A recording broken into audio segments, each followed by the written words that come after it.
Relationship advice. Update: is it so bad to take the low road for once? She cheated on me and I want her to feel like I do. You see, all the people in your life do messed up stuff, like cheat on the person they supposedly love, and you always think that'll never happen to you. Until it does, and feels like you've never known the type of pain before. I can't stand it and it's eating me. How badly it hurts. I gave my heart to her and wasted 6 years of my life on her, thinking we'll always be together. We were even talking about getting engaged. She was so serious about us getting married and starting a family. We were making all these plans, so how could I think she would ever do something like this to me? All those plans blew up a week ago. I was supposed to drive to my parents' house an hour away after getting off from work early, because my dad was going to need someone to drive him to the airport. Soon as I was out of work, I got a text from my mom saying she was able to get her coworker to cover her shift, so she could take my dad after all. Called my girlfriend to let her know I was coming home instead, but she never answered. When I got home, I realized why. I don't know how it is for other people who've caught their significant others cheating, if it hurts more either catching them in the actual act of cheating, or just learning that they are. I'm guessing first one, because it nearly killed me seeing her with some other guy in the bed we've slept together in, for the past 4 years. Of course I heard the BS they always say, "I'm so sorry, please, can we talk? It didn't mean anything, I love you." What does it matter if it freaking meant something? Why, is that always the freaking line they use? I don't give a damn if it didn't mean anything. Why would it make me feel any better? I walked out with her crying, and telling me not to leave, like I was the one hurting her. Spent the night at my buddy's place and we talked 2 days later. During our talk, I told her if she said the complete truth, then I might consider us working out our relationship. But not if I sense she's not being totally honest with me. I was lying though, didn't have plans to get back together, but I just needed to know how long it's been going on. She said she's been cheating on and off for 2 years, same guy. I'm even more heartbroken. For 2 years she lied to me and violated my trust, and slept with someone else when I spent years being faithful to her. She wanted to marry me and have kids with me, when she knew all along how badly she was hurting me. That was all I could hear. I told her to get the hell out of my house. She cried when she went to pack some stuff. Since then, I got calls and texts telling me she loves me and can't live without me, and she wants to make the relationship work and she'll do anything. Stuff like letting me have total access to her phone, do couples counseling, and will even call the guy in front of me to officially end it. It feels too late for apologies, but I still can't get rid of the pain. The image of her in our bed with another guy is all I can think about. I have been sleeping on the couch, because I can't think of being on that bed again. Yesterday, I called an old friend I hadn't talked to in a while. And she's more than an old friend. We used to sleep together regularly, but never anything romantic cause she's in an open relationship with her boyfriend. But we stopped talking when I got with my girlfriend, after she learned we were FWBs and didn't feel comfortable with us spending time together. The hypocrisy. I understood where my girl was coming from, and so did my friend, so we agreed to keep our distance and not talk. My friend said she was a witch for cheating on me after I told her everything, and asked if I was feeling up to it, maybe we could have intercourse to get back at my ex. Cause here's the thing. My girlfriend was always really self-conscious about my friend after she learned we used to have sleep together, and used to say my friend is way prettier than she is. That always made her worry, that maybe I found my friend more attractive than her. Anytime she said that, I'd tell her that's not true, but whatever. She just started to feel very insecure until I stopped communication with my friend. My friend knows all this, and that's why she says this will be a good way to get back at her by hooking up with the one girl she always felt insecure about, and I agree it would be good petty revenge. But I told her no at the time. She said if I change my mind, she'll be up to it. Now I'm sitting here thinking about it, and I hate to say it but I really want to. All this pain she's causing me, it's hard to describe it, but I just want her to feel some of it too. I want her to feel crushed like I was feeling, like I was somehow inadequate in the relationship that it drove her to cheat, and I know it's her fault, but it still messes with my self-esteem. I feel so much rage inside me, and I want to let it out. I did so much for our relationship, I thought we could work, and she messed it up. I want her to feel the pain I feel so bad. And look, I know it's not a healthy response and I'm probably a piece of crap for even thinking it, but is it really such a bad thing to take the low road for once in my life? It's probably the beer talking because I've had a few, but I so badly want to ruin her like she's ruined me. Now for the top advice before reading the update. Given the situation you described, I think that if you want to sleep with your friend, you should. I only say that because it sounds like you already have no intention of getting back with your GF, and your friend is in an open relationship. However, here is the flaw in your plan. Anyone capable of cheating on you for years, never felt the love for you that you did for her. The pain you cause her by sleeping with your friend, will be hardly a scratch. It's like her hitting you with a blizzard and you throwing a snowball at her. She is just not capable of feeling the pain you felt. Sure, she might wail and cry, but those are just the sounds all cheaters make when they feel sorry for themselves. They are not hurt by your actions. They are hurt that they wanted to have their cake and eat it too, and you took away their cake. Sleeping with a friend is kind of a silly way to get back at her though. What are they going to do? Invite her to watch? Better to take her out for some very ostentatiously romantic dates, with friends' boyfriends' approval as to why and how it's not really a romance thing, and then post pics online for the ex to run across. Then she's also not a revenge lay, and he doesn't feel like a pity lay. It hurts to be cheated on. Full stop. You'll get over it. In the meantime, take care of yourself and treat yourself well. Trying to get back at her, worrying about her not feeling as hurt as you do, is just wasting even more time on a person who no longer deserves your time, attention, or energy. Go sleep with your friend if it makes you feel better, but do it to make yourself feel better. Don't waste any more effort on that dead relationship. Agreed. Do it if it will help you, not just because it will hurt her. If you do it only for that reason, hurting her, it might make you feel worse, speaking from experience here. In counseling, they often tell you after being cheated on to not make any decisions for several weeks, because you're traumatized and shocked, and might not make good decisions, or ones you won't regret later. I'm so sorry this happened. Be good to yourself. Take your time. Hugs. Hi.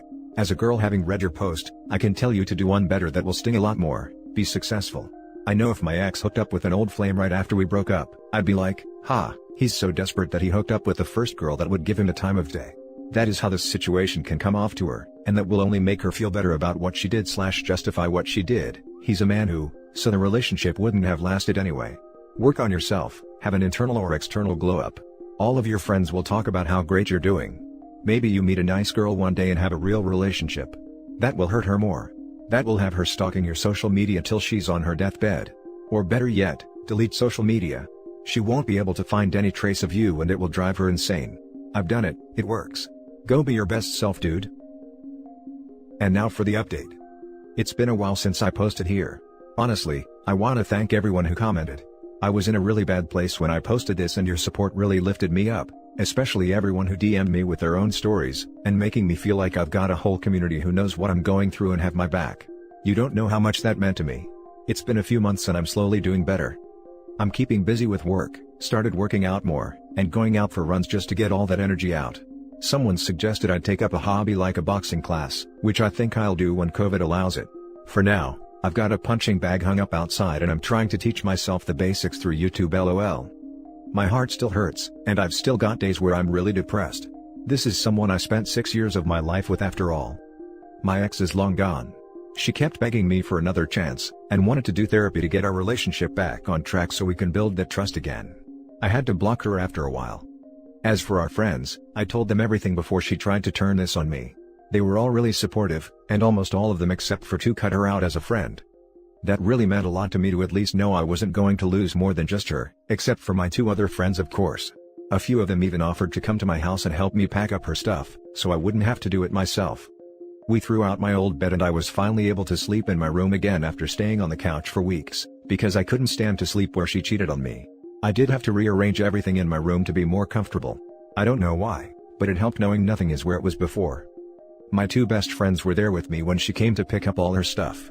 It was in a way satisfying to watch her load everything in her car all by herself, while we just watched her and had some beers. We definitely got messed up that night just to help me forget about her, and celebrate my ex officially being out of my life. As for my ex FWB, the one who offered to have sex with me and make sure my ex found out about it, I didn't end up doing that.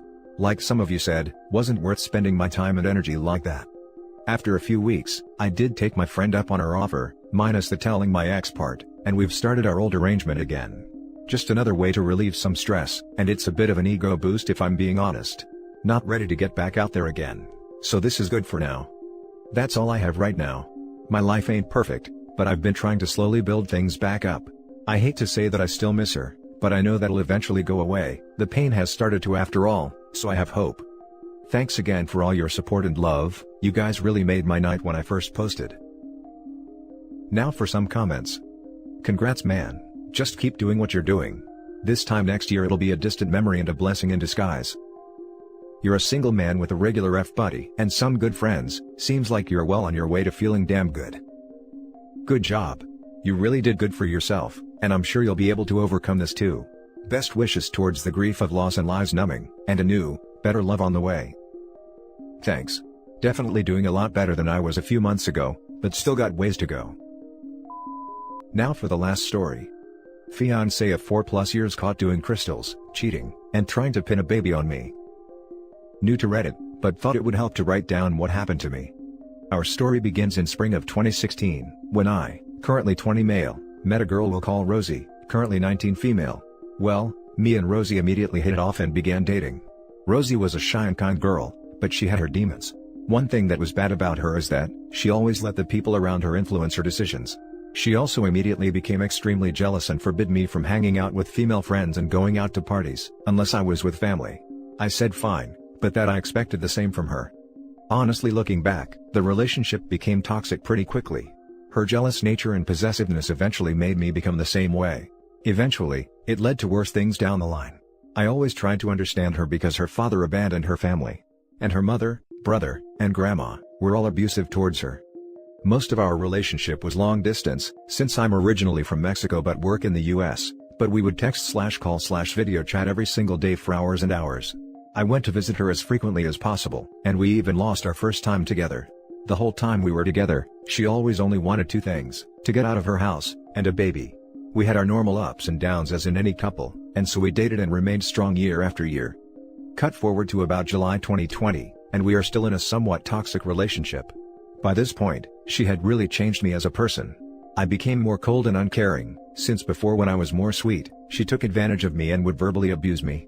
By this point, I had also become more aggressive and intense with her. I had been in the US for a while, saving up money so I could be with Rosie, move in together and start a life together. One day, while we're talking on the phone as usual, she mentions that she wants to start working at a new place, greenhouses/farming place. However, I say no, because that place is infamous for how toxic it is. Most of the people who work there are young, but involved in gangs, and are substance addicts/alcoholics. Pretty much everyone who goes there, ends up badly. How do I know? Because I have family members that worked there, and came out addicts, alcoholics, pregnant, or all three. Well, she said fine, I won't go, and that was that. Over the next several months, I noticed several changes in her schedule, her appearance, behavior, mannerisms, etc. Some days, she would take forever to answer messages in which she used to answer quickly. She would reject all my calls. Tell me she couldn't talk right now. She always had an excuse for everything. She would specifically tell me she needed to go at 8 p.m. every single night on the dot to quote, take a shower and take some medication, and would get aggressive if I didn't want her to leave yet. She began receiving strange friend requests on her social media, including one from a guy that seemed off. She was never the type of girl to want to add guys to her social media, but she was really insistent on adding this one guy in particular. I asked why, and she said, because my mom says that he might be my cousin. It was a lie, but we'll get to that. She became very distant over time. Over all these months, I asked repeatedly what was going on and to just come clean, but she never did. Cut forward to last week, and I find out the horrible truth from some family members/friends. In July, she did start working there behind my back, but that's just the beginning. In August, she began hanging out with the wrong crowd. In September, she started talking to a guy we'll call Tony.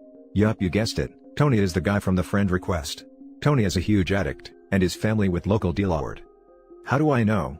Because at the time, he was dating one of my cousins who he also got addicted to D's. Well, I'm not sure of exactly when, but around that time, Rosie began using crystal, as well as other substances, probably influenced by Tony. She created hidden social media accounts, and began using a secondary phone so she could text/talk to Tony without me knowing about it. In October, Rosie began cheating on me with Tony, and Tony began cheating on my cousin with Rosie. I knew something had happened because 3 Fridays in a row, Rosie completely disappeared and ghosted me, with the excuse of visiting family, but in reality, she was more than likely getting high and drunk with Tony and her friends. Throughout November and December, she would randomly disappear some days, and ignore my calls and texts. By this point, I had become paranoid because I knew something was happening, but she always had an excuse and made me feel like I was crazy. I became depressed and more aggressive towards her because I knew she was lying, but she always denied everything, and said I saw things where there wasn't anything. But in reality, she had more than likely become Tony's new personal ex-toy. He would get her drunk and high then have his way with her, which he had done to many girls before her. The last 6 months of my life were a complete lie, and filled with manipulation. At least since October, every day she would get high, drunk, make out with Tony, and at night she would text/call/video chat with me. Sometimes while literally being there together with Tony, probably laughing at me. I know now for a fact she was with Tony sometimes when she was texting/talking to me on the phone. Sometimes she would be outside her house talking, making out, and getting touched by Tony, then would walk inside to video chat/call me. I also know she would sneak out of her house with the excuse of going to hang out with friends, but in reality, she was going with Tony, more than likely to get high and have sex. She also more than likely snuck him into her house to have sex with him, since her mom always got home later than she did, and she had snuck me in the past.